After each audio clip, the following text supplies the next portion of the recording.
packs of 2. You can stack up to 6. They give you 20 health, 4 shield, whatever you're missing. And they're instant. You throw them down the ground, and they can be used to heal you and your teammates around you, as well as, if you really want to be a troll, your enemies that you knocked. Here are Mongrel and Mitro in the zone, and you talked about this inventory. I'm going to come out and say it right now. There is no way someone in this lobby has a better inventory than what Mongrel has right now. And when you come into this, they were already in your top 3. So they're in a position right now, Ninja, where if they have a pop-off performance right here, with only 6 games being played after the first 2, they could be your leaders. Absolutely. I mean, they were only 2 points away from first. Yep. And they didn't even win the game. And Mongrel went down early before placing points were even rewarded. So, Sean and Aiden in another fight with Quentin and his squad. Sean trying to take some walls here. And he's out of light ammo. Out of materials. And he's out of materials. So he can't even spray right now. The only thing you can do is spray an AR, and that's not really going to be effective against top players if you're actually trying to take walls. Well, the player tried to drop a trap down low to bait Aiden, but Aiden does not fall for it. This seasoned veteran trying to cover his back. Players beginning to spray on through. Stink bombs dropping, and there's one a limb. Another shot comes in. Gets his shield. That's why he went for the thirst. Yep. And grabbed the mats. 365 mats now he is, or more than that. He's got. Get out of the stinks. They've got to get out of the stinks. So weak 2. Look at how weak they are. And they can get both Sean and Aiden. I think that's exactly what they should. They split up. Now he's trying to take them one by one. He's getting pushed by more than one person. Quick reaction from Aiden, but this looks like it could spell disaster for the duo. Damage dealt 639. He does go down, though the quick edit comes making through. Plays. Now it's up to Sean. Can he clutch it? Only 2 HP. Got some minis. Picked up some ammunition now for his minigun. But looks like Spades is just way more healthy. And obviously there's 3 other players who are around him as well. So what's he going to do? Looks like he's going for high ground, smart play, but he's out of mats. Oh, no, he's got wood. He's got wood. He's good. Yeah, we both freaked out. Going to put himself in a nice pyramid. For those of you guys who don't know, when a brick or a metal pyramid. Big thing to note. Look at his zone. He has to push. That's it. He has to push. He has 52 health, but the zone is right at his back. He's got to go. Don't even worry about Storm Surge. They're 446 above as well. Has a shot, and he's going to be taken down. I mean, that's just the worst position to be in any competitive game, is being weak, low materials, low health, and being forced to push in. Every time you watch Aiden and whoever he's playing with, they are always the most aggressive, it appears. Yes. If you remember the famous moment, I think for me, arguably one of the most famous moments in Fortnite competitive history was the Nick Merckx and Aiden duo, where they made it into the big bonus about a year ago. Oh my God. And a crowd popped off. Well, they're always scrappy getting into eliminations. Here, the stat popped up for a second. Aiden and Sean had done 680 damage in the game. The average in the lobby was 80. They were 600 above in this lobby already. Unfortunately, though, when you fight that much, there's a higher chance of you going down. Speaking of potential fights, here's Sizzlucky and Brush, who we saw earlier on in the last game. Now in another tough spot, as they're both low on shields and low on health. Decent rotation items, 2 shadows on the launch pad. Again, I always want to keep stressing that, because if you guys have some launch pads, even one shadow can get you into another zone, right? It's going to hopefully get you those placement points that you need, or even put you in a position to get some eliminations. But yeah, as you said with Aiden, we mentioned this earlier, are people going to change how they're going to play, right? Are they going to do anything different here at the World Cup? And guess what? I'm pretty sure we can say that Aiden's squad is not doing anything different. They're being incredibly aggressive. They're putting the damage down. And unfortunately, there were just too many players who took advantage that they were weak. And that was the top 5 leading into this game. You see it updated again right there on your screen of where the leaderboard is at the moment. Mitro and Mongrel staying alive, in a great spot, holding this pyramid edit. And for people at home who might not know, he's not exposed right there, right, Ninja? He's peeking through his build. Correct. As you guys are peeking through a pyramid, you hit edit on it, you cannot be seen, right? And you can also see through it. It's a very amazing feature. Fortnite Battle Royale. What a Battle Royale, the Ultimate Battle Royale experience. Ultimate Battle Royale experience, man. Blue T is in the storm, taking damage, a lot of damage, and he's still going to be rotating. Road taking damage as well. Thomas going to have to make some plays. And there goes Road. He actually just got knocked. 66 players remain, and this storm is kind of moving a little bit away from Pleasant Park. But it's once you have a high ground mountain in play, I mean, I'm wondering if it's going to go north.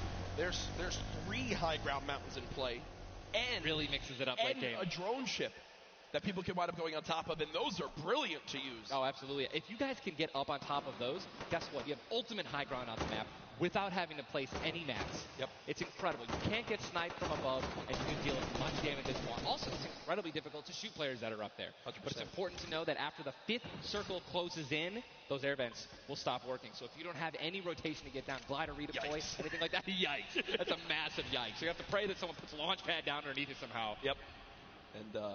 And go for it. Yeah. Just risk it all. Most of these teams will mess that up. Now, we talked about our Game 1 winners, the team that took home the Victory Royale, which is, again, 10 placement points, the max you can get for placement in these games. It was Zayt and Saf, and they're currently set on up in this zone for the moment.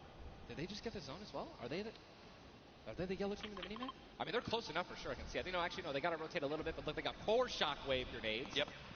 And they'll be all right. They'll be able to make it happen. Airwax and Peacock, man. Here we go. They have to rotate the farthest. Look how many stack players are on this side of the lobby right now, and they're all going to have to move very soon. Yeah. Arkram and Falconer have a tough rotation ahead. Slacks and Keys. Watch them fight a little bit earlier on against Landjock and to pop Punisher. those heels till his teammate comes in. Yep. No, he missed one. No, teammate's full. Teammate's full. Don't worry. It doesn't matter. Geez. Teammate's full. I was playing with Myth the other day, and he was using a lot of chug splashes without me, so I'm really sensitive on it. We'll let you and Myth handle that one. As again, it seems like some tension there, but we continue to move on in this fight. This is game 2 of 6, folks. The matches will be going on throughout the day. 62 players left in this one, 35 duos. And you see Arkram and Falconer. It looks like they did a duo shockwave to try to fly across the map together. Good teamwork. As the frantic rotation begins to move on in, more Storm Surge will soon begin to come into play as well. Jack, I have a question for you, man. Yes. Once these circles start closing in, they're so small, what do you think is the play? To rotate in right away once it's revealed if you're far out, or to wait and be the last team? For me, it completely comes down to what you have left, what you have in your inventory, where you are at, the leaderboards as well. If I'm in a position where I know I need to make some ground up on the leaderboards, I want to rotate early and try to begin to spray back on the opponents to get some free eliminations. Yes. If you get the zone on you, you begin to just build on up and get that height so you can spray on down as well. In this one, though, again, all comes down to rotation. If you have nothing to rotate with and you're far away, I think you play late and hope someone else drops a launch pad near you and use that community pad to your advantage. Yeah, we're looking over here at Ewing, 3 eliminations, sitting here with some very good materials, and definitely a very delicious loadout. Anyone with a heavy sniper and a blue SMG in a combat. And remember, he started the game at Snobby Shores with that clutch when KBB did go down, so they're still in this one because he still has that beautiful blue combat where he clutched it with, man. Yes, he does, and all the materials he could ever ask for it. Nearly 100 builds in this one. You see they're marking right now. I think they have a double heavy sniper combo. They're either marking double heavy or they're saying, focus this, the zone's closing there. We're going to find out soon enough. It literally looks like he's marking exactly. He's trying to look and see. Yep, they do have a double heavy sniper. And Ninja called it. The man knows. They see one. And you guys saw the pyramid. This is exactly what Jack talked about earlier. You need 2 walls, 2 layers protecting you from one of those walls so that double sniper will not take you down. But they've got the tools, the key to open all doors, as I put it. And this zone, Ninja, it just moved over a mountain, man. It just moved onto the side of the mountain, so high ground will be in play. But at the same time, Ninja, half of the low ground still in play, so it's not as bad a position for the low ground players. Here's a look at Mongrel and Mitro. Remember, Mongrel did go down early on in the last game. He's got to back on up because he's burning through materials very, very quickly. They're far above this Storm Surge, so they're good for the moment, and there's the replenish from his teammate in Mitro. 64 total builds left. Always see them doing this. They always split half and half match with one another, and then they go and collect the others, and it's just a perfect way of making sure that you guys have equal material. Look at how weak Saf is.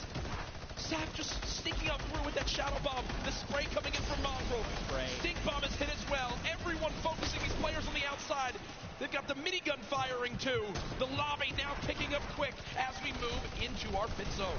The storm is closing in, and that's going to be forcing everyone to get into where the safe zone is right now. It is moving in towards Pleasant Park. Guys, this is absolutely insane.